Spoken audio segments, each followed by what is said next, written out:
Guys is may rider po tayo guys na sinakyan guys. Bali yung motor niya guys flat siya kasi sira na ang gulong niya talaga. Ayan.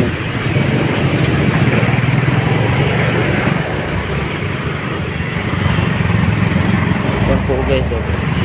Ngayon is wala siyang pera guys. Is nagpapasalamat ako na siya ang nasakyan ko guys dahil wala talaga sa day pampalit. Ngayon nagpapasalamat ako na siya ang nasakyan ko dahil wala siyang pampalit ng ano, hindi na sa mga kauwi. Kaya yun, maghanap ko yung shop guys, papalitan ko lang guys, sasagutin ko lang lahat guys.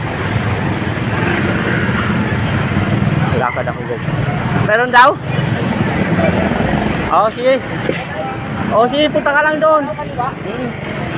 Kakaliwa tayo dyan eh, pero hanap muna tayo shop para mapalitan natin yan. Diretso ka lang, hanapin lang kita. Ayan guys, oh, napakaaway itong joyride na to.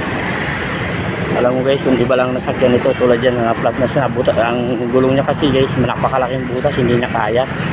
Kung iba lang is wala siyang pampalit, wala daw sa pera dahil paglalabas pa lang niya kasi yung gulong niya parang bulok na guys, mga biak.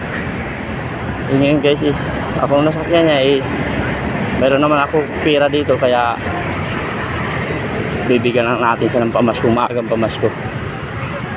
Okay guys, putulin ko mga video guys, mamaya ipakita ko sa inyo guys kung palit na kami.